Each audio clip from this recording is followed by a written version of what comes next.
आदरणीय दर्शकबिन नमस्कार। कार्यक्रम कर्पोरेट टकको आजको श्रृङ्खलामा यहाँहरू सबैलाई हार्दिक स्वागत गर्न चाहन्छु। म अनिस्मा बस्नेत। दर्शकबिन कार्यक्रम कर्पोरेट टकको आजको श्रृङ्खलामा हामी खास गरी जीवन बिमा भनेको के हो, जीवन बिमा किन गर्ने, जीवन बिमा गर्दाखेरि बिमितले के कुरामा ध्यान दिने लगायतका विषयमा कुराकानी गर्छौं। त्यस्तै बेला बेलामा चाहिँ यो बिमा कम्पनीहरू चाहिँ अलिकति नाफामुखी भए भन्ने खालका आरोपहरू पनि लाग्दै आएको छ जीवन बिमा कम्पनीहरूलाई। खासमा कारण चाहिँ के हो, त्यस्तै पछिल्लो समय नेपालमा जीवन बिमा कम्पनीहरूको अवस्था चाहिँ के छ लगायतका विषयमा केन्द्रित रहेर आजको कार्यक्रममा हामी छलफल गर्ने कोसिस गर्नेछौँ। त्यसका लागि यति बेला हाम्रो स्टुडियोमा हुनुहुन्छ नेपाल लाइफ इन्सुरेन्स कम्पनीका डिजिएम उमापति पोखरेलज्यू। आउनुहोस् उहाँलाई कार्यक्रममा स्वागत गरौँ। स्वागत छ यहाँलाई कार्यक्रममा। धन्यवाद। आराम हुनुहुन्छ? ठिक छ। आजभोलि यहाँको व्यस्तता कता? व्यस्तता त नेपाल लाइफ इन्सुरेन्स कम्पनीमा एकदमै मार्केटिङमा भएको हुनाले, मार्केटिङमै काम गरिरहेको हुनाले जतिखेर पनि काममै व्यस्त छु म। खासमा अघि मैले सुरुवाती चरणमा पनि भने हैन, आज हामी बिमाको इन्सुरेन्स कम्पनीको बारेमा, बिमा किन गर्ने लगायतका बारेमा कुरा गरिराख्दा हाम्रा आम दर्शकहरू, टेलिभिजन हेरेर बसिराख्नु भएका कतिपय दर्शकहरूलाई बिमा भने चाहिँ के रहेछ भन्ने खालका कुरा थाहा नहुन पनि सक्छ। त्यस कारणले चाहिँ बिमा भने चाहिँ के हो त, यहीँबाट जाउँ। धन्यवाद प्रश्नको लागि। समग्रमा बिमा भन्दा बित्तिकै कुनै पनि व्यक्ति र उसको भौतिक सम्पत्तिमाथि कुनै घटना या दुर्घटनाको कारणबाट पर्न सक्ने क्षतिको सुरक्षा प्रदान गरी दायित्व निर्वाह गर्ने कार्यलाई बिमा व्यवसाय भनेर भनिन्छ। बिमा भन्दा बित्तिकै एउटा करार हो। यसमा दुईटा पक्ष हुन्छन्। एउटा बिमा गर्ने पक्ष हुन्छ, एउटा बिमा गरिदिने पक्ष हुन्छ। यो बिमा गर्ने पक्षलाई हामीले जुन बिमित र बिमा गरिदिने पक्षलाई बिमक र बिमित बिज गरिएको एउटा कानुनी करार नै एउटा बिमा हो। समग्रमा भन्दा यो के हो भन्दा जहाँसम्म लाइफ इन्सुरेन्स भन्दा जीवन बिमा भन्दा बित्तिकै फेरि यो एउटा भविष्यको लागि बचत गर्ने एउटा माध्यम हो। यो एउटा भरपर्दो लगानी गर्ने क्षेत्र पनि हो भने भविष्यमा आइपर्ने सम्भावित आर्थिक डोनाबाट बस्नको लागि गरिने एउटा करार। यसरी हेर्दा यो व्यक्तिको जीवनमाथि आइपर्ने आर्थिक जोखिमलाई व्यवस्थापन गर्ने एउटा माध्यम नै बिमा हो। जस्तो यहाँले बिमा यसरी व्यक्तिको जुन आर्थिक जोखिमहरूलाई चाहिँ निवारण गर्नका लागि पहिले नै सतर्कता अपनाएर जुन जोखिमहरू वहन गर्छ बिमाले भनिराख्दाखेरि कतिपय आम मानिसहरूको बुझाइ चाहिँ कस्तो छ भनेदेखि, अब म बिमा गर्दैछु जीवन बिमा भनेर कसैले भन्यो भने अर्को एकजनाले के भन्नुहुन्छ, सँगै चिया खान अथवा गफ गरेर बसिरहेका साथीहरूले किन गर्ने, मरेपछि मात्र पाइने हो। अब पोलिसीको बारेमा अलिकति अवेरनेस नभएको जस्तो बुझियो होइन? हो, त्यो वास्तवमा नबुझेकै कारणले यो हुनुभएको। बिमा मरेपछि मात्र पाउने होइन, बिमा जीवित रहँदा पनि पाउँछ। यदि कसैले मानौँ हाम्रो कुनै पनि कम्पनीमा 10 लाखको बिमा गरौँ, मानौँ 10 लाखको बिमा गरेर 15 वर्ष बिमा गरेर यदि 10 लाखको बिमा गरेर वार्षिक करिब 70,000 प्रिमियम बुझाउँछ भने उसले 15 वर्षमा लगातार प्रिमियम बुझाउँदै जान्छ। 15 वर्षमा ऊ केही भएन, बिमा गरेको व्यक्ति केही भएन भने 15 वर्ष पुगिसकेपछि टोटल बिमाको रकम 10 लाख प्लस 15 वर्षको समानुपातिक बोनस एकमुष्ट उसैले प्राप्त गर्दछ। भनेपछि बिमा मरेर मात्रै पाउने होइन। अर्को कुरो के छ भन्दा, यस बिमा मरेपछि उसले पाउँदैन, तर उसको पछाडि दायित्व त छ नि त। जस्तो म एउटा परिवारको एउटा सदस्य हुँ जसले कमाएर मेरो परिवारका डिपेन्डेन्ट्सहरूलाई खुवाइरहेको छु। मेरो आम्दानीमा मेरो परिवारका डिपेन्डेन्ट्सहरू बाँचिरहेका छन्। मानौँ म ब्रेड अर्नरमाथि नसोचेको अकल्पनीय घटना घट्यो भने मेरो परिवारलाई त फाइनेन्सियली निकै अप्ठ्यारो पर्न सक्छ नि। त्यसै कारणले मैले मेरो आम्दानीको आधारमा यदि बिमा गरेर बसेको छु भने म नरहँदा पनि मेरो परिवारलाई फाइनेन्सियली अप्ठ्यारो पर्दैन। यो एकातिर आफैले बिमाको अवधि भर बिमा गरेको व्यक्ति जीवित रहेको खण्डमा बिमाको समाप्तिमा स्वयं बिमितले नै बिमाको रकम बोनस पाउने भएको हुनाले यो सर्वोत्तम बचत पनि हो, भविष्यलाई बचत गर्ने एउटा माध्यम पनि हो। यदि बिमा चालु रहेको अवस्थामा बिमा गरेको व्यक्तिमाथि नसोचेको अकल्पनीय घटना घट्यो भने त्यो के हुन्छ, बिमितले इच्छाएको कानुनी नगर्नेले एउटा सर्टेन रकम पाउँछ जसले गर्दा परिवारका सदस्यलाई फाइनेन्सियली अप्ठ्यारो पर्दैन। त्यस कारणले बिमा गर्नु जरुरी छ।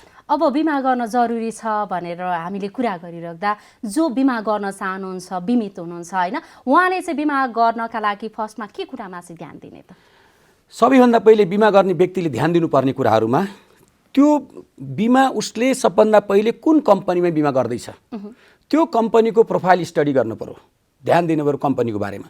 ठिक छ, नेपालमा अहिले 19वटा लाइफ इन्सुरेन्स कम्पनी छन्, आफ्नो आफ्नो विशेषता भएका कम्पनीहरू छन् र डिफ्रेन्ट प्रोडक्टहरू पनि छन्। सबभन्दा पहिले कम्पनीको प्रोफाइल स्टडी गर्ने र उसले कुन बिमाको योजना लिने, बिमाको योजनाको बारेमा पनि जान्नु पर्यो र उसलाई कति बिमा रकमको आवश्यकता पर्छ त्यो पनि जान्न जरुरी छ। फाइनेन्सियली उसलाई भोलि बिहान ऊ नरहँदा पनि इनकेस केही भयो भने मेरो परिवारलाई कतिसम्म चाहिँ फाइनेन्सियली सपोर्ट गर्न सकिन्छ भन्ने कुरो, त्यो बिमा कति बिमाले कति एमाउन्ट बराबरको बिमा लिने त्यसको जानकारी पनि पहिले गर्नु पर्यो। त्यसपछि कम्पनीको स्टडी गरिसकेपछि बिमाको बिमा गर्ने कुरा स्टडी गरिसकेपछि कुन प्रोडक्ट लिने, प्रोडक्टको बारेमा पनि जानकारी हुनु पर्यो। जस्तो व्यापारिक वर्ग छ भने डिफ्रेन्ट प्रोडक्टहरू छन्, अनि सामान्य चाहिँ कमभन्दा कम लगानी गरेर बढीभन्दा बढी बिमाको जोखिम वहन गर्ने खालको प्रोडक्ट लिने हो कि, अनि बिचबिचमा पैसा फिर्ता गर्ने प्रोडक्ट लिने हो कि, बिमाको समाप्ति पश्चात फेरि पनि डबल रकम पाउने खालको त्यो चाहिँ होल लाइफ इन्सुरेन्स लिने हो कि, यहाँ केटाकेटीलाई केटाकेटी शिक्षाको लागि या विवाहलाई लक्षित गरेर लिने पोलिसी लिने हो कि, कुन खालको पोलिसी आवश्यकता पर्छ त्यो खालको। अथवा मैले धेरै लगानी गर्दिनँ, थोरैभन्दा थोरै लगानी गर्छु, थोरैभन्दा थोरै लगानीमा बढीभन्दा बढी बिमाको रकमको जोखिम वहन गराउने खालको बिमा गर्छु, जो नन रिफन्डेबल पनि हुनसक्छ, रिफन्डेबल पनि हुनसक्छ। अहिले बजारमा म्यादी इन्सुरेन्स एउटा रिफन्डेबल पनि छ, एउटा नन रिफन्डेबल पनि छ, एकदम कमभन्दा कम लगानी गर्दा। जस्तो फर एक्जाम्पल मैले तपाईँलाई एक्जाम्पल दिँदा, म आफू जुन कम्पनीमा आबद्ध छु, मैले त्यो कम्पनीको एउटा सानो एक्जाम्पल दिन्छु। नेपाल लाइफ इन्सुरेन्स कम्पनीले एउटा बजारमा ल्याएको छ नेपाल लाइफ आई इन्स्योर, जुन आई इन्स्योरको एउटा एक्जाम्पल हो। 30 वर्षको मान्छेले 20 वर्षको मान्छेले 20 वर्ष अवधि राखेर आई इन्स्योर बिमा गर्छ भने केवल 5200 5200 रुपियाँ मासिक रुपियाँ किस्ता बुझाउँदा, वार्षिक होइन है, मासिक 5200 रुपियाँ प्रिमियम बुझाउँदा 1 करोडको जोखिम वहन हुन्छ। मासिक 5200 बुझाउँदा 1 करोडको जोखिम वहन हुन्छ। 20 वर्षमा लगातार उसले 5200 का दरले किस्ता बुझाउँदै बुझाउँदै जान्छ। 20 वर्ष अवधि पुगेपछि उसले बिमा अवधिभर तिरेको बिमा शुल्क एकमुष्ट उसले फिर्ता पनि पाउँछ। एकातिर 5200 का दरले किस्ता बुझाउँदा 1 करोडको जोखिम वहन कम्पनीलाई दिएको त्यही गर्यो भने अर्कोतिर के भयो, बिमाको समाप्तिमा उसले जम्मा गरेको टोटल पैसा पनि फिर्ता भयो। यसमा बोनस हुँदैन, मुनाफामा सरिक पनि होइन, तर जोखिम वहन त भयो त। मान्छेले महिनामा 5200 छुट्याउनको लागि गाह्रो त भएन नि, गाह्रो भएर, तर जोखिम त भयो नि, जोखिम वहन त भयो नि। त्यसकारणले कस्तो खालको पोलिसी उसलाई चाहिएको छ, पहिले प्रोडक्ट हेर्नु पर्यो र कुन खालको प्रोडक्ट चाहिएको त्यो खालको प्रोडक्टले चुज गर्नु पर्यो।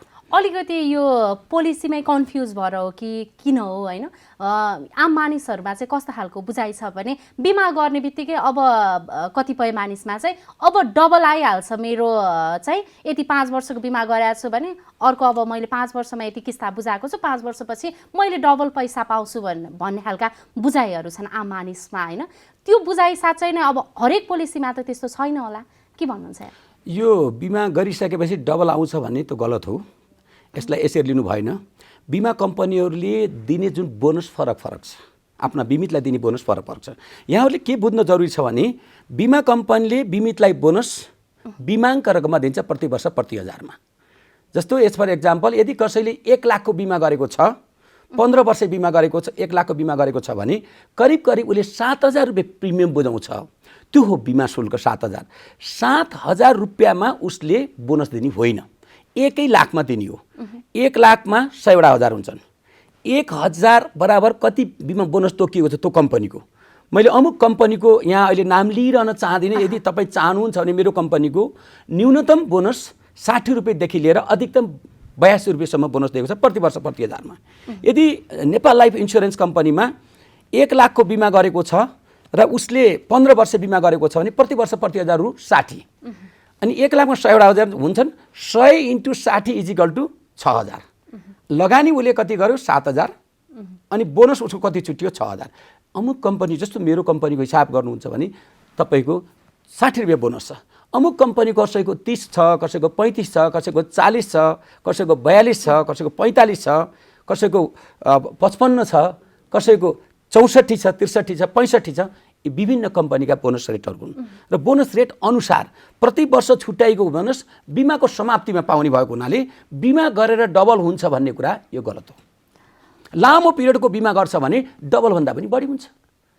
जस्तो 15 वर्षमा तपाईले एक्जाम्पलै दिने हो भने आजको मितिको बोनस एजिटी रहेको खण्डमा नेपाल लाइफ इन्स्योरेन्स कम्पनीको आजको मितिको बोनस एजेन्ट गएको खण्डमा डबल 15 वर्षमा पुग्दैन सर, 16-17 वर्षमा त पुग्छ नि त। यदि 20 वर्षमा पुग्दा त डबल पनि हुन्छ। जो कम्पनीको 30 रुपियाँ 32 रुपियाँ 35 रुपियाँ बोनस छ त्यसको डबल हुनको लागि त 25-26 वर्ष लाग्ला नि त। त्यसो गर्दाखेरि यो बोनस बिमा गर्दा बित्तिकै डबल हुन्छ, 5 वर्षमा डबल हुन्छ, 10 वर्षमा डबल हुन्छ भन्नु यो बजार लिने एउटा ऊ मात्रै हो, अभिकर्ताहरूले ऊ मात्रै हो, यो होइन। अब चाहिँ बिमा क्षेत्रमा यहाँले लामो समय बिताइसक्नु भएको छ होइन, यसरी लामो समयसम्म बिताउँदाखेरि अनुभवी पनि हुनुहुन्छ। त्यो आधारमा बिमा उद्योगलाई चाहिँ यहाँले कसरी बुझ्नु भएको छ, त्यस्तै अहिले अब यो नेपालको जुन परिप्रेक्ष्य छ यो परिप्रेक्ष्यमा बिमाको अवस्था चाहिँ कस्तो छ अनि यसको स्कोप चाहिँ कतिको छ मार्केटमा? बिमा क्षेत्रमा मैले काम गर्न लागेको लामो अनुभव भयो। म साँच्चीकै भन्यो भने यदि मेरो इतिहास हेर्ने हो भने म बिमामा पहिले अभिकर्ताको रूपमा प्रवेश गरेको हुँ। 1959 साल आश्विन 18 गतेदेखि आश्विन 22 गतेसम्म Nepal life insurance company limited Birgunj शाखाद्वारा आयोजित जीवन बिमाको आधारभूत अभिकर्ता तालिममा सहभागी भई प्रमाणपत्र लिएर बिमा व्यवसाय गरेको व्यक्ति हुँ। करिब 59 सालदेखि 2065 साल जेठ 15 गतेसम्म यो पेसामा आबद्ध रहेर म अभिकर्ताको पेसामा रहेर काम गरेँ र अभिकर्ताले गर्नुपर्ने काम र अभिकर्ताको व्यवसाय कसरी व्यवसाय गर्छन् भन्ने कुरा मलाई एउटा अनुभव पनि छ। त्यसपछि म जागिरमा प्रवेश गरेँ। नेपाल लाइफ इन्स्योरेन्स कम्पनीको एज ए म्यानेजर पोस्टमा म नियुक्ति भएँ बुटवल शाखामा। करिब 2 वर्ष बुटवल शाखाको म्यानेजर भई फेरि क्षेत्रीय प्रबन्धक हुँदै फेरि काठमाडौँको क्षेत्रीय प्रबन्धक हुँदै म अहिले नेसनल सेल्स म्यानेजरमा नेपाल लाइफ इन्स्योरेन्स कम्पनीमा केन्द्रीय कार्यालयमा छु मार्केटिङ विभागमा। र एउटा अनुभव, एउटा लामो अनुभव अभिकर्ताको पार्टबाट हुँदै कर्मचारीको पार्ट हुँदै अहिले यो मार्केटिङको क्षेत्रमा म आएको छु। वास्तवमा भन्यो भने बिमाको स्कोप निकै राम्रो छ। नेपाल बिमाको लागि एउटा भर्जिन ल्यान्ड नै हो, तर नेपाल जस्तो एउटा सानो मुलुकमा, सानो देशमा यहाँ 19वटा लाइफ इन्स्योरेन्स कम्पनी कति वास्तवमा ठिक छन्, कति उपयुक्त छन् त भन्ने कुरो क्वेसन मार्क छ। किनकि देश सानो छ। हाम्रो छिमेकी राष्ट्र भारत जसमा करिब 22-23वटा कम्पनी मात्रै छन्। हाम्रो देशभन्दा 22 गुणा ठुलो देश जहाँ 22-23वटा कम्पनीले मात्रै इन्स्योरेन्स कम्पनी चलिरहेका छन्। तर यो देश सानो, यति सानो देशमा 19वटा कम्पनी भनेको अलि धेरै चाहिँ भएको मैले महसुस गरेको छु। यद्यपि नेपालमा अहिले बिमाको पेनिट्रेसन भनेको करिब 27% छ, भनेको बिमाको पहुँच भनेको 27% छ। त्यो पनि वैदेशिक रोजगारमा गएका व्यक्तिहरूको बिमा समेत जोडेर 27% मान्छेले बिमा गरेको छ। यसरी हेर्दा अहिले पनि हामीले बिमा बजार विस्तार गर्नु धेरै ठाउँ छ। अहिले बजारमुखी मात्रै होइन, गाउँ गाउँमा पनि गएका छन् बिमाहरू। सबै बिमा कम्पनीहरू गाउँ गाउँमा नगएको होइन, तर अहिले पनि अवेरनेस लेभल एकदमै कम छ। अवेरनेस लेभल बढाउनु पर्छ। केवल बिमा कम्पनीहरूले मात्रै होइन, नियमनकारी निकायदेखि लिएर सम्बन्धित ठाउँको जस्तो नगरपालिका, गाउँपालिका अनि महानगरपालिका लगायतले पनि बिमाको अवेरनेस लेभल बढाउनु पर्छ। किन? बिमा हरेक व्यक्तिलाई आवश्यकता छ। किनकि हरेक व्यक्तिको जीवनमाथि आर्थिक जोखिम छ। हरेक व्यक्तिले आफ्नो जीवनमाथि आइपर्ने आर्थिक जोखिमलाई व्यवस्थापन गर्नै पर्छ। आर्थिक जोखिमलाई व्यवस्थापन गर्ने माध्यम भनेको बिमा नै हो। ठिक छ, सक्नेले ठुलो बिमा गर्नुहुन्छ, नसक्नेले सानो बिमा गर्नुहुन्छ, तर बिमा गर्नु आवश्यक छ। बिमाको पहुँच अहिले पनि पुगिसकेको छैन। जम्मा 27% भएको हुनाले बिमाको प्रचार प्रसार अरू पुगिरहेको अवस्था छैन र बिमाको आवश्यकता अनुसार, त्यो जनताको आवश्यकता अनुसारको बिमाका योजनाहरू पनि परिमार्जित गरेर ल्याउनु पर्ने अवस्था पनि देखिरहेको छु मैले। कतिपय कुराहरू के भन्छ, इन्भेस्टमेन्ट पोलिसी मात्रै, जो अलिकति प्रिमियम हाई भएका पोलिसीहरू मात्रै हामीले बजारमा बिक्री गर्न थाल्यो भने उनीहरूको पहुँच नपुग्न सक्छ। तिनीहरूले त्यो पोलिसी खरिद नगर्न सक्छ। जस्तो अहिले भर्खरै मात्रै हाम्रो कम्पनीले ल्याएको, जुन मैले अघि नै इक्जाम्पल दिएको थिएँ, नेपाल लाइफ आई इन्स्योर, जो थोरै लगानीमा धेरैभन्दा धेरै बिमा रकमको जोखिम वहन गर्न सकिने र बिमाको समाप्तिमा जम्मा गरेको पैसा पनि फिर्ता गर्न सकिने, यो टाइपको पोलिसी हरेक कम्पनीले, सायद मलाई हरेक कम्पनीमा छन् पनि, यो टाइपको पोलिसी पनि चल्नै सक्दैन। बिमाको पोलिसीमा धेरै प्रिमियम तिरेर बिमा गर्न सक्दैन। त्यस्तो अवस्थामा त्यो खालको पोलिसी पनि लिएर गएर बजारमा सानोभन्दा सानो लघु बिमा लिएर गएर पनि हरेक व्यक्तिलाई बिमाको पहुँचमा समेट्नुपर्छ भन्ने म आग्रह पनि गर्न चाहन्छु। र साँच्चीकै बिमाको बजार अहिले पनि, किन भन्दा 27% मात्रै हामीले ओगटेका छौँ भने त जति मात्रामा बजार विस्तारीकरण गर्नुपर्ने हो हुन सकेको अवस्था देखिँदैन। जस्तो अब हामीले बिमा सुरु गरेको नै 7 दशक बढी भइसकेको छ होइन, नेपालमा बिमा कम्पनीहरू सुरु भएको। अब यत्रो लामो समयसम्म पनि जसरी बजार विस्तार हुनुपर्ने हो त्यो हुन सकिरहेको छैन। यसलाई चाहिँ कसरी मूल्याङ्कन गर्ने त? यहाँले भन्नुभयो जम्मा 27% मात्र हामी त्यति पहुँचमा छौँ भनेर भनिराख्दा। एउटा कुरो के छ भन्दा 7 दशक त भइसक्यो। राष्ट्रिय बीमा संस्थान 2025 सालबाट चाहिँ उसले स्थापना भए पनि 2029 सालदेखि कारोबार गरेको देखिन्छ। 2045 सालमा नेसनल लाइफ आएको छ। पहिलो राष्ट्रिय बीमा संस्थान हो, सरकारी स्तरबाट खोलिएको। राष्ट्रिय बीमा संस्थान पछिको आएको नेसनल लाइफ इन्सुरेन्स करिब 45 सालमा उसको स्थापना भई अगाडि बढेको देखिन्छ भने 2058 सालमा आएर 3वटा company, Nepal life insurance, LIC Nepal, Met Life ALICO 2058 मा आएका हुन्। त्यो 3वटा कम्पनी यसरी चाहिँ फेरि 5वटा कम्पनी भए र 2064 सालमा आएर फेरि 5वटा कम्पनी स्थापना भए। 4वटा कम्पनी एसियन, प्राइम, गुनास, सूर्य गरी 64 सालमा आयो भने बाँकी रहेका कम्पनी त आजभन्दा 3 वर्ष पहिले मात्रै 10वटा कम्पनी थपिएर टोटल 19वटा कम्पनी भएको। वास्तवमा भनियो भने 2025-29 सालदेखि कारोबार गरेको देखिन्छ राष्ट्रिय बीमा। 29 सालदेखि 45 सालसम्म चाहिँ सिङ्गल एउटा राष्ट्रिय बीमा संस्थानले मात्रै काम गरिरहेको थियो। विशेष गरी कोर सिटीहरूमा मात्रै उसको अफिस राखेर काम गरेको देखिन्छ। नेसनल लाइफ आइसकेपछि थोरै अलिकति बजार विस्तारीकरण गरेको देखिन्छ भने बाँकी पछिल्ला कम्पनीहरू आइसकेपछि बल्ल देशको हरेक कुना कुनामा बिस्तारै बिस्तारै गएर अहिले मलाई लाग्छ नेपालको 77 जिल्लामा अधिकांश कम्पनीहरूको शाखा तथा उपशाखाहरू विस्तार भएको छ। तर बिस्तारै विस्तार भएको छ र अझै पनि के छ भन्दाखेरि बिमाको पहुँच भनेको दूर दराजमा अझै पनि पुग्न सकेको। जिल्ला सदरमुकाम त गएको छ, सदरमुकाममा गएर पनि सदरमुकामबाट त गाउँ गाउँमा पुग्नको लागि त 1 दिन 2 दिन 3 दिनसम्मको बाटा पनि त पहाडी जिल्लाहरू भएको हुनाले छ नि त। त्यो ठाउँमा पुर्याउनको लागि अझै पनि समस्या परि नै रहेको देखिन्छ। र जस्तो यो समस्या चाहिँ खासमा के कारणले के अब हामीले यसो हेर्ने हो भने ब्याङ्कहरू पनि त त्यस्तो ग्रामीण सेक्टरमा पहिले त पुगेको थिएन। जसरी अहिले ब्याङ्किङ सेक्टरमा आम मानिसहरूको पहुँच पुगिरहेको छ हैन, त्यसरी जसरी जागरण चलिरहेको छ यो ब्याङ्किङ सेक्टरप्रति, त्यसरी बिमा सेक्टरमा किन हुन सकेन, किन जागरण चल्न सकेन? जस्तो फेरि जसरी अब यो नियामक निकायले बिमा समितिले गाउँ गाउँमा जाऊ भनेर तपाईहरूलाई बार बार घचघचाइरहेको हुन्छ हैन, भनिरहेको हुन्छ, तपाईहरू चाहिँ फेरि त्यहाँ मान्छे नै आउँदैनन् भनेर भन्ने खालका प्रतिक्रिया दिनुहुन्छ अरे। तपाईहरूलाई यो आरोप पनि छ। खासमा के साँच्चै गाउँतिर मानिस नै छैनन् त?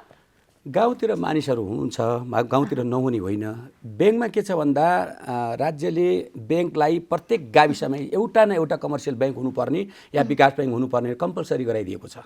हरेक गाविसमा, गाउँपालिकामा, गाविस भने गाउँपालिकामा, तर नगरपालिकामा, गाउँपालिकामा, हरेक गाउँपालिकामा पुगेको छ। तर बिमालाई त कम्पलसरीले हरेक गाउँपालिकामा एउटा एउटा बिमा शाखा खोल्नुपर्छ भन्ने कम्पलसरी गरेको छैन।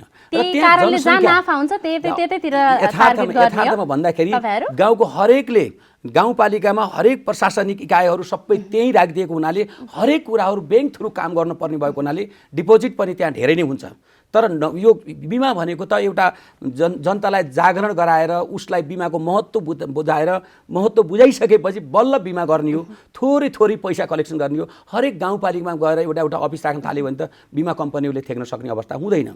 जिल्लाबाट पनि हो हामीले एउटा काम गर्न सक्छौँ, हरेक गाउँपालिकाबाट डिफ्रेन्ट सेक्टरमा काम गर्ने व्यक्तिहरूलाई, विभिन्न सेक्टरमा आबद्ध भएका व्यक्तिहरूलाई अभिकर्ता बनाएर अभिकर्ताको माध्यमबाट त्यो गाउँ गाउँसम्म बिमाको पहुँच पुर्याउने हामीले कोसिस गरिरहेका छौँ। बिमा कम्पनीहरूले यही नै गरिरहनु भएको छ। विभिन्न सेक्टरका व्यक्तिहरूलाई गाविसबाट हरेक गाविसबाट तानेर लिएर आएर ट्रेनिङ दिलाएर स्पष्ट गराएर त्यो ठाउँबाट ल्याउने गरेको छ। अभिकर्ताले कति बुझेर गए, कति कन्भिन्स उनले त्यहाँ गएर गर्न सके, त्यो कुरा एउटा पार्ट हो हैन। त्यसमाथि बिमा कम्पनीहरूले त्यो ठाउँ ठाउँमा गएर बेला बेलामा फ्रीली बिमाको क्याम्पेनिङ गरेर अवेरनेस लेभल बढाउने काम गर्नुपर्ने मैले देखिरहेको छु अहिले पनि। र राज्यबाट चाहिँ हाम्रो नियमनकारी निकाय बिमा समितिबाट पनि पटक पटक यो खालका क्याम्पेनिङहरू भइरहेको अवस्था छ, यो खालको चाहिँ कार्यक्रमहरू गरिरहेको अवस्था छ। तर पनि अझै पनि दूर दराजमा जुन किसिमबाट जानुपर्ने हो त्यो किसिमबाट गइरहेको अवस्था छैन।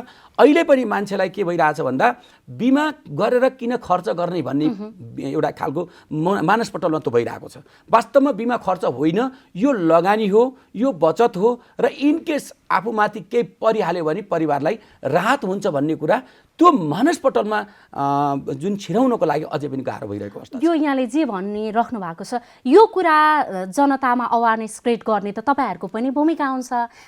यो अहिलेसम्म किन गर्न नसक्नु भएको? राज्य बिमा समितिकै मुख ताकेर बस्नुपर्ने हो र? होइन, राज्यको मुख ताकेर मात्रै बस्न सक्ने होइन, बिमा समितिको मात्रै मुख ताक्ने होइन। बिमा समितिले आफ्नो तर्फबाट गरि नै रहेको छ र बिमा कम्पनीहरूले आफ्नो तर्फबाट गरिरहनु भएको छ।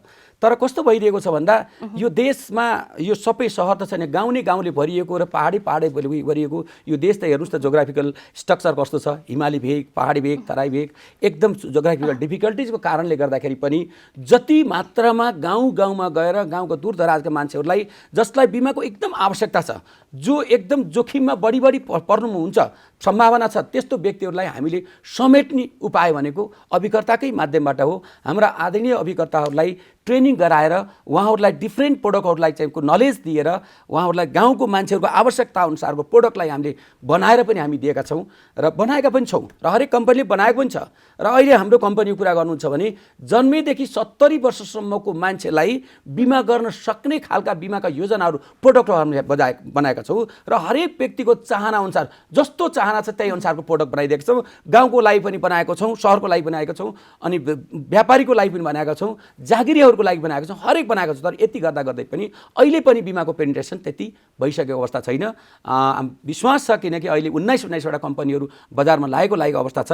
त्यो अवस्थाले गर्दाखेरि सायद राम्रै होला। तर विगत 2 वर्षको कोरोनाको कारणले गर्दाखेरि पनि अलिकति मान्छेको चाहिँ जुन एउटा क्रय शक्ति र फाइनेन्सियल जुन इन्कम, सोर्स अफ इन्कम अलिकति घटिरहेको अवस्थामा पनि बिमामा जुन किसिमबाट जुन स्पिडमा गइरहेको थियो त्यो स्पिडमा जान सकिरहेको अवस्था होइन कि जस्तो मलाई लागेको छ। हुन त जति जोखिमहरू आउँछ त्यति बिमाको व्यवसाय बढेकै हामी पाउँछौँ। तर पनि के छ भन्दा मान्छेसँग जब आम्दानी हुँदैन भने अलिकति गाह्रो हुनसक्छ, स्वाभाविक कुरो। जस्तो यो कुरा गरिरहँदा अलिकति हामीले यसो गरेर सरसर्ती हेर्दा चाहिँ सम्पूर्ण बिमा कम्पनीहरूको प्रायः जस्तो हेड अफिस चाहिँ काठमाडौँमै हुने, राजधानी केन्द्रित हुने, यो कारणले पनि अलिकति अब जस्तो हामीले किन भैरवामा हेड अफिस खोल्न सक्दैनौँ होइन, नयाँ बिमा कम्पनीहरू आउँदाखेरि त्यस्तै अर्को अब अन्त वीरगन्जमा किन खोल्न सक्दैनौँ, त्यस्तै अन्य सहरहरूमा किन खोल्न सक्दैनौँ भन्ने खालका कुराहरू पनि यहाँ महत्त्वपूर्ण हुन्छ। यो सहरहरूमा हामीले बिमा कम्पनीहरूको केन्द्रीय अफिस खोल्न नसक्दाकै कारणले पनि यो जसरी बिमा विस्तार हुनुपर्ने हो, गाउँसम्म पुग्नुपर्ने हो, जनता चाहिँ एउटा बिमा फ्रेन्डली अब बिमालाई बुझ्नुपर्ने हो होइन, त्यो हुन नसकेको हो कि भन्ने कुरा पनि आउँछ। सबै कुरा केन्द्रीय कार्यालयबाट मात्रै गर्छ भन्ने होइन। बिमाको सेवाहरू केन्द्रीय कार्यालयमा मात्रै सीमित गरिएको छैन। यदि तपाईँले अमुक मेरै कम्पनीको कुरा गर्ने हो भने अहिले हाम्रो कम्पनीले 8 ठाउँमा क्षेत्रीय कार्यालय खोलेको छ। 8 ठाउँमा काठमाडौँ केन्द्रीय कार्यालय काठमाडौँ भए तापनि काठमाडौँभित्र हाम्रो ठुलो एरिया भएको हुनाले 2वटा क्षेत्रीय कार्यालय हामी काठमाडौँभित्र छ। एउटा काठमाडौँमा छ, एउटा भक्तपुरमा छ। त्यसै गरी हामी रिजन वाइज हेर्ने हो भने यो 4 नम्बर प्रदेशमा हाम्रो पोखरामा छ, 1 नम्बर प्रदेशमा हाम्रो इटहरीमा छ, 2 नम्बर प्रदेशमा हाम्रो वीरगन्जमा छ, 3 नम्बर 5 नम्बर प्रदेशमा हाम्रो बुटवलमा छ, त्यसै गरी 6 नम्बर प्रदेशमा हाम्रो सुर्खेतमा छ, 7 नम्बर प्रदेशमा हाम्रो धनगढीमा छ। भन्दा प्रदेश वाइज हामीले क्षेत्रीय कार्यालय खोलेका छौँ। इभन ठुलो क्षेत्रीय जुन एरिया छ, ठुलो एरिया काठमाडौँ जस्तो जुन यो 3 नम्बर प्रदेश धेरै ठुलो भएको हुनाले 2वटा क्षेत्रीय कार्यालयले हामीले समेटेका छौँ। र क्षेत्रीय कार्यालयबाट हामीले बिमामा दिनुपर्ने हरेक किसिमका चाहिँ बिमाबाट चाहिँ सेवा र सुविधाहरू जुन दिनुपर्ने हो त्यो सबै क्षेत्रीय कार्यालयबाट हामीले उपलब्ध गराइरहेका छौँ। यति मात्र होइन, हामी शाखा तथा उपशाखा कार्यालयबाट पनि वास्तवमा बिमितलाई दिनुपर्ने सेवा र सुविधाहरू हामी त्यहीँबाट हामीले दिइरहेका छौँ। तपाईँ एक्जाम्पल दिनुहोस्, हुम्लामै एक्जाम्पल दिनु, हुम्ला त विकट जिल्ला हो नि, मुगु त विकट जिल्ला हो नि। हामी त्यो मुगुबाट त्यहाँका मुगु बिमितहरूलाई लोन चाहिएको खण्डमा त्यतिखेर दिन्छौँ, सरेन्डर गर्नु पर्यो हामी त्यतिखेर दिन्छौँ, म्याचुरिटी क्लेम हामी उतिखेर दिन्छौँ, हामी त्यसपछि गएर त सर्भाइभल बेनिफिट हामी उतिखेर दिन्छौँ। त्यही मुगु त्यही कार्यालयबाट नै हामी दिन्छौँ। एउटै कुरा हो कि डेथ क्लेमको हकमा डाइरेक्ट हामी शाखाबाट क्लेम पेमेन्ट त शाखाबाट गर्छौँ, त्यसको चाहिँ सब चाहिँ व्यवस्थापन सेटलमेन्टको लागि केन्द्रीय कार्यालय मात्रै एउटा डेथ क्लेमलाई मात्रै केन्द्रीय कार्यालय बोलाइएको छ, मागिएको छ। बाँकी सब चिज हामी क्षेत्रीय कार्यालय, शाखा कार्यालय र उपशाखा कार्यालयबाट नै दिएका छौँ। कुनै पनि बिमितलाई कुनै पनि सेवा लिनको लागि, बिमितले लिने सेवा भनेको के हो? बिमा गर्ने हो, बिमाको म्याचुरिटी लिने हो, बीचबीचमा यदि सर्भाइभल बेनिफिट हो सर्भाइभल बेनिफिट लिने हो, यदि डेथ क्लेम पर्ने क्लेम लिने हो, अनि लोन चाहिएको खण्डमा लोन लिने हो। यदि त्यो पोलिसी जुन बिमा गर्ने बेलामा उसले बिमा त गर्यो तर बिमा कन्टिन्युटी गर्न सकेन भने सर्टेन पिरियड कटिसकेपछि उसले त्यो पोलिसीलाई सरेन्डर गरेर लिएर जान सक्छ, समर्पण गरेर लिएर जान्छ, त्यो लिने हो। यति 4-5वटा कुराहरू जुन सेवा र सुविधाहरू त्यो हामीले शाखा उपशाखा कार्यालयबाट नै दिएका छौँ भनेपछि त्यो सबै केन्द्रीय कार्यालय चाहिँ ठाउँमा जानुपर्छ, के अरे सबै गाउँ केन्द्रित हुनुपर्छ, गाउँमा इस्टाब्लिस हुनुपर्छ भन्ने छैन।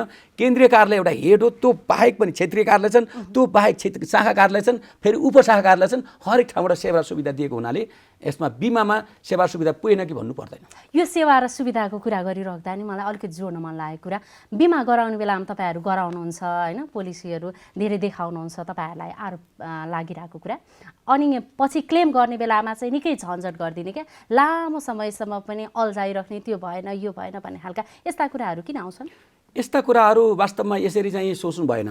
बिमा गर्ने बेलामा तपाईँहरूले बिमा गरेर पैसा लिएर जानुहुन्छ, तर दिने बेलामा धेरै गाह्रो हुन्छ भनेर।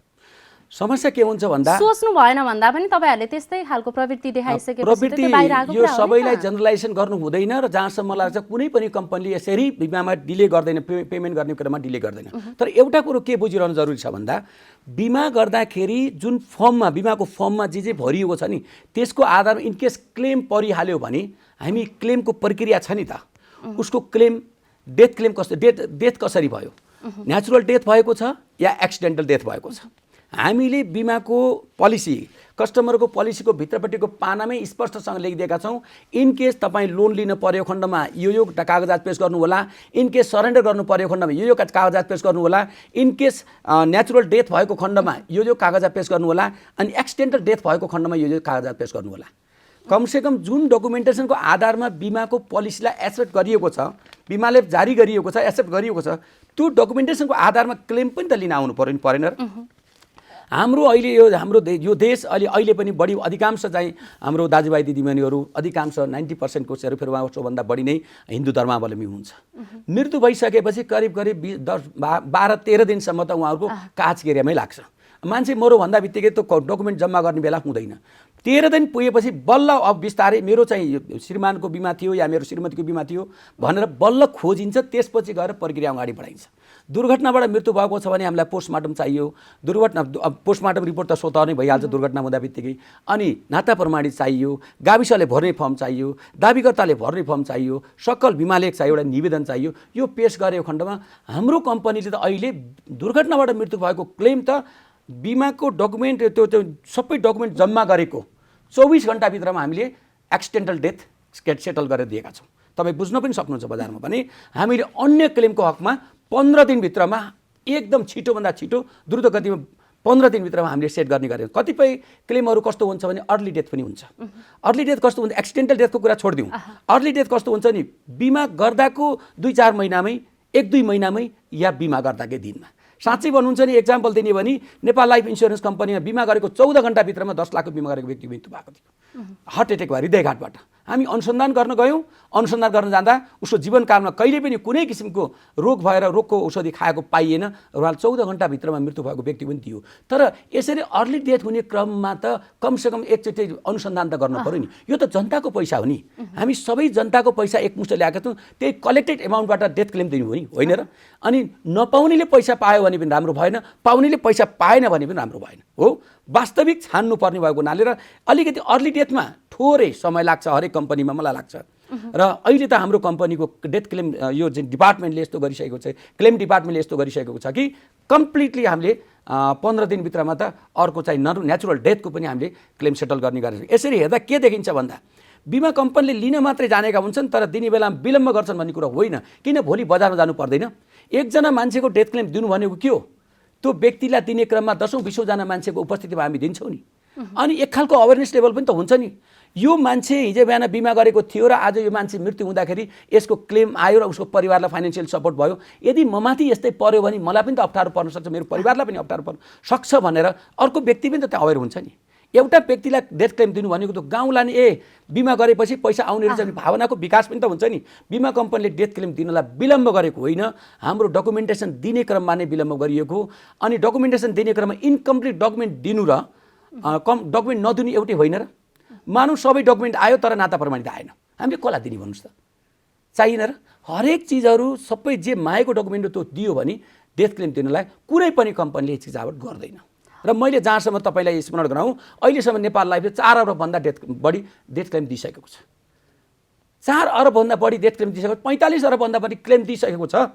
यो नदिएको भएदेखि 20-21 वर्ष बल्ल कम्पनी चलेको छ, 4 अरब त डेथ क्लेम दिइसकेको छ त, यो नदिएको हो त। अनि 45 अरबभन्दा बढी त हाम्रो क्लेम पनि पेमेन्ट पनि गरिसकेको छ अन्य क्लेमहरू, यो नदिएको हो त। हामी सकेसम्म दिन चाहन्छौँ र हाम्रो कम्पनीको उद्देश्य भनेको त सकेसम्म छिटोभन्दा छिटो बिमितलाई सर्भिस दिनु हो। यो कुरा गरिराख्दाखेरि अलिकति बिमा कम्पनीहरू चाहिँ एकदमै नाफामुखी भए बिमाको जुन सिद्धान्त छ होइन मूल्य मान्यता छ त्यो विपरीत नै चल्दिने भन्ने खालका कुराहरू पनि आइरहेछन्, के भन्नुहुन्छ? बिमा कम्पनी नाफामुखी भयो भनेर यो जुन प्रश्न गर्नुभयो वास्तवमा नाफामुखी होइन। बिमा कम्पनीले सर्भिस पनि त दिइसकेको छ नि, प्रत्येक ठाउँमा गएर सर्भिस पुर्याइरहेको छ। आज एउटा शाखा खोल्नको लागि सामान्यतया 15-20 हजार रुपियाँ भाडा नतिरिक गाउँको पनि 20-25 हजार भाडा नतिरिक शाखा खोल्दैन, एउटा उपशाखा खोल्दैन। 2-2जना कर्मचारीहरू त्यहाँ राख्नुपर्छ। 2-2जना कर्मचारी न्यूनतम आज 35 कि 40 हजारको चाहिँ एउटा सामान्यभन्दा सामान्य कर्मचारीको 40 हजार तलब छ, 2जना कर्मचारी राख्नुपर्छ त्यो अफिसको व्यवस्थापन गर्नको लागि। सामान्य उपशाखा कुरा गर्दैछु, गाउँको कुरा गर्दैछु। हेर्नुहोस् त खर्च त्यहाँनिर कति छ र त्यहाँबाट प्रिमियम कलेक्सन कति हुन्छ एकचोटि हेर्नुहोस् त। कहिलेकाहीँ त सेवा दिनको लागि मात्रै भए पनि बिमा कम्पनीहरूले त्यो जिल्लामा गएर त्यो ठाउँमा गएर सेवाहरू दिएको छ। आफ्नो कर्मचारीहरू खटाएर अफिसहरू स्थापना गरेर खटाएको अवस्था पनि छ। कतिपय ठाउँमा सेवामुखी भन्दा पनि बढी नाफामुखी भए भन्ने यहाँहरूलाई लाग्छ। बजारमा भएका बिमाहरूले अलिकति मुनाफा बढी गर्न सक्ने अवस्था हुनसक्छ बजारमा, किन बजारमा प्रिमियम पनि कलेक्सन बढी हुन्छ। तर गाउँमा पनि त गएको छ नि, बिमा त सेवामुखी नै हो। अन्त्यमा के छ, थोरै प्रिमियम कलेक्सन गरेर त्यत्रो रिस्क बोक्दिने हो। र बिमाको समाप्तिसम्म लगातार त्यो सेवा दिँदै जाने हो। समाप्तिमा उसको बिमाको रकम प्लस बोनस एकमुष्ट दिने हो। यो बिमा एउटा सेवामुखी हो, नाफामुखी होइन। हरेक व्यवसाय गरिसकेपछि 2 पैसा नाफा होस् भने त हरेकले चाहना गर्छ, तर तपाईँले सोचे जस्तो त्यो सेवा के अरे नाफामुखी होइन। यो चाहना गरेर हिँडिराख्दा कोरोनाको बेला चाहिँ बिमा कम्पनीहरू फसेको हो। कोरोनाको बेलामा बिमा कम्पनीहरू कुनै पनि लाइफ इन्सुरेन्स कम्पनीले जुन बिमा गरेको थियो, हामीले कोरोनाको बेलामा बिमा गरेको व्यक्तिको कोरोनाबाट मृत्यु भएको लाइफ इन्सुरेन्स कम्पनीहरूले क्लेम गर्नै सक्नु भएको छ। लाइफ इन्सुरेन्स तपाईहरुले के गर्नु भएको छ त्यो चाहिँ अलिकति मलाई थाहा भएन। यहाँनिर एउटा बहिनीलाई एउटा कन्फ्युजन के हुन सक्छ भन्दा जीवन बिमा कम्पनीहरूले कसैको पनि कोरोनाबाट मृत्यु भएकोलाई क्लेम नदिएको छैन। त यो कुरामा स्पष्ट गराउन चाहन्छु।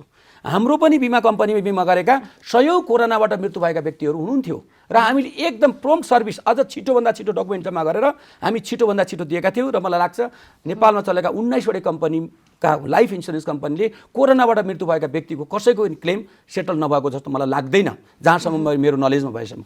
जहाँसम्म राज्यले जुन एउटा चाहिँ एउटा थोरैभन्दा थोरै पैसा लिएर जुन बिमा गरेको थियो, एकमुष्ट राज्य चाहिँ बिमा समिति मार्फत जुन चाहिँ गरेको थियो, त्यसमा अलिकति अत्यधिक हाई थोरै प्रिमियम लिएर गरेको छ। अत्यधिक हाई जुन प्रेसर पर्यो, धेरै व्यक्तिहरूको मृत्यु भएको अवस्थामा सर्टेन व्यक्तिहरूको बिमा त्यहाँ चाहिँ क्लेम सेटल भएको छैन। म यो ताको पार्टतिर तपाईँले क्वेसन सोध्नु, त्यताको पार्ट मेरो पार्ट होइन। जहाँसम्म लाइफ इन्सुरेन्सको पार्टको कुरा गर्नुहुन्छ भने हरेक लाइफ इन्सुरेन्स कम्पनीले कोरोनाको बेलामा बिमा गरेका व्यक्ति, यो त्योभन्दा पहिले बिमा गरेका व्यक्ति कोरोनाको कारणबाट मृत्यु भएर क्लेम नदिएको भन्ने कुरो मेरो नलेजमा छैन। अब चाहिँ अलिकति यो कोरोना पछि चाहिँ जुन बिमा कम्पनीहरू जसरी तपाईँहरू पहिले नै गइराख्नु भएको थियो त्यसरी नै जानु भएको छ कि अलिकति केही परिवर्तन आएको छ? कोरोना पछि पनि हामी गएका छौँ। कोरोना पछि जति जब जोखिम बढ्छ नि, जब जोखिम बढी हुन्छ त्यति नै के हुन्छ, बिमाको व्यवसाय पनि बढी नै वृद्धि हुन्छ। मान्छेले पनि बुझिसकेका छन्। आज परिवारको सदस्य जसले कमाएर परिवारका डिपेन्डेन्ट्सहरूलाई खुवाइरहेको थियो, त्यो परिवारको सदस्य नहुँदा त्यो परिवारलाई फाइनेन्सियली कति अप्ठ्यारो परेको छ। कयौँ आमा बुवाहरू, कयौँ दाजुभाइ दिदीबहिनीहरू जसले ब्रेड अर्नर हो, जो ब्रेड अर्नर हो, त्यसले त्यसको मृत्यु हुँदाखेरि परिवारलाई धेरै अप्ठ्यारो परेको अवस्थामा कोरोना पछि पनि हो बिमाको व्यवसाय वृद्धि भएको अवस्था नै हो। र हामी जसरी हिजो गएका थियौँ आज पनि त्यसै गरी गएका छौँ। भूकम्प पश्चात एकपटक चाहिँ अत्यधिक मात्रामा बिमाको व्यवसाय वृद्धि भएको थियो भने कोरोना पश्चात पनि बिमाको व्यवसायमा वृद्धिमा कमी भएको छैन।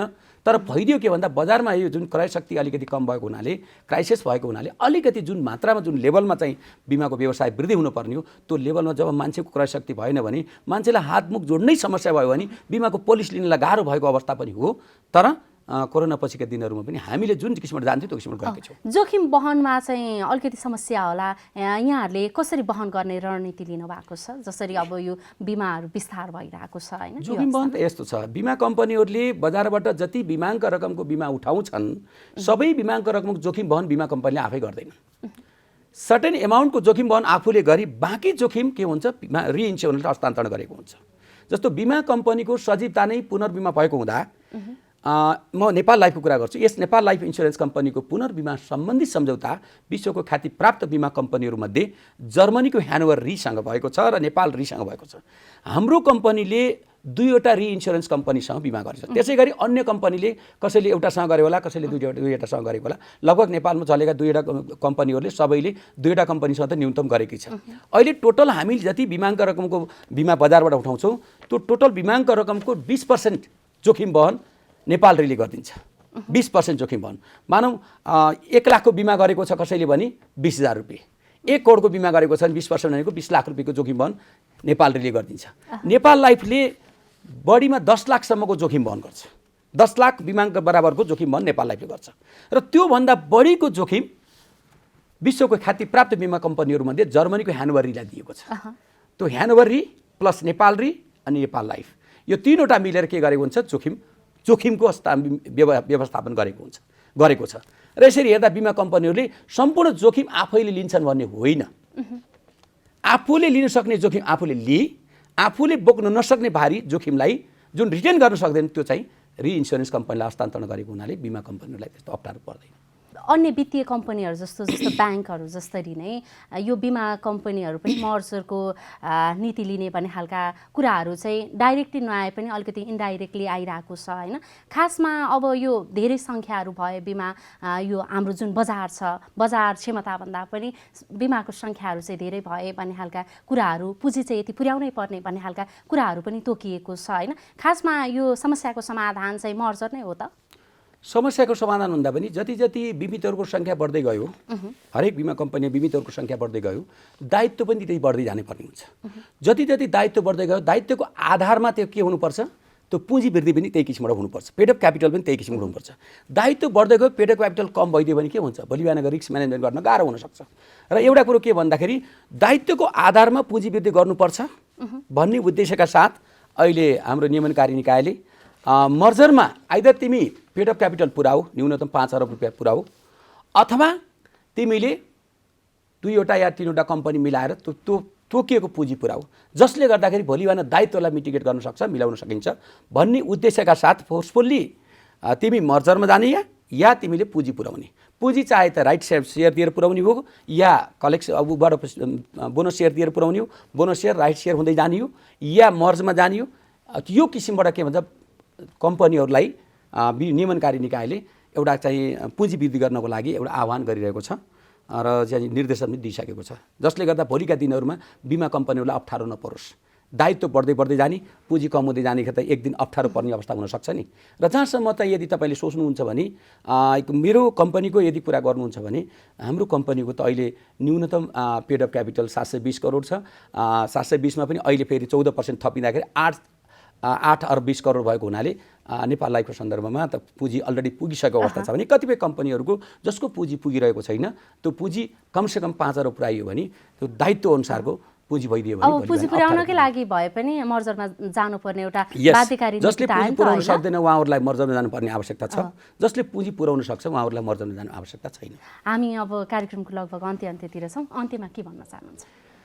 अन्त्यमा तपाईँले नेपाल लाइफ इन्स्योरेन्स कम्पनीबाट मलाई एउटा चाहिँ निमन्त्रणा गरी बिमाको अवेरनेस बिमाको बारेमा सर्टेन क्वेसनहरू राख्नुभयो, बिमाको बारेमा मलाई धेरै प्रश्नहरू सोधी मैले जुन एउटा एन्सर दिने मौका दिनुभयो र डिफ्रेन्ट क्वेसनहरू सोध्नुभयो, यसको यहाँहरूलाई धेरै धेरै धन्यवाद दिन चाहन्छु। वास्तवमा हाम्रो जीवन अनिश्चित छ, हामी अनिश्चिततामा बाँचेका छौँ। घटना या दुर्घटनाले सानो ठुलो भन्दैन, धनी गरिब भन्दैन, योग्य भन्दैन, कमाएको खानी र कमाएर खानी भन्दैन। एक्सिडेन्ट हापन्स एक्सिडेन्टली परिवारको त्यो सदस्य जसले कमाएर परिवारका ती डिपेन्डेन्ट्सहरूलाई खुवाइरहेको छ, जसको कमाइमा परिवारका ती डिपेन्डेन्ट्सहरूको दिनचर्या चलिरहेको छ, यदि परिवारको त्यो त्यो परिवारको त्यो सदस्यमाथि नसोचेको अकल्पनीय घटना घट्यो भने परिवारका डिपेन्डेन्ट्सलाई निकै अप्ठ्यारो पर्न सक्छ। त्यसै कारणले हरेक व्यक्तिले आजको जमानामा बिमा गरेर बस्नुपर्छ भन्ने सन्देश म दिन चाहन्छु र जनता टेलिभिजनले बिमाको एउटा भनौँ न एउटा सन्देशमूलक एउटा चाहिँ इन्टरभ्यू लिएर मलाई जुन दिनुभयो र मलाई डिफ्रेन्ट क्वेसनहरू सोध्नुभयो, यहाँहरूलाई मैले धेरै धेरै धन्यवाद दिन चाहन्छु र यस्ता किसिमका कार्यक्रमहरू फेरि पनि रिपिटेडली यहाँहरूले राख्नुहुनेछ भन्ने यहाँहरूलाई अनुरोध पनि गर्न चाहन्छु। हस्, यहाँलाई समय र संवादका लागि धेरै धेरै धन्यवाद। नमस्कार। हजुर, आज हामीले कार्यक्रम कर्पोरेट टकमा कुरा गऱ्यौँ जीवन बिमा भनेको के हो, बिमा किन गर्ने, त्यस्तै बिमा गर्दाका जोखिमहरू के छन् अनि बिमितले बुझ्नुपर्ने कुरा चाहिँ के हो लगायतका विषयमा, त्यस्तै नेपालमा बिमाको अवस्था चाहिँ के छ भन्ने कुरामा पनि केन्द्रित रह्यौँ। त्यसका लागि यतिन्जेल हामीसँग हुनुहुन्थ्यो नेपाल लाइफ इन्सुरेन्सका डिजिएम उमापति पोखरेलज्यू। हवस् त, कार्यक्रम कर्पोरेट टक आजलाई यति नै। जनताद्वारा जनताका लागि प्रसारित जनता टेलिभिजन हेरिरहनुहोला। नमस्कार।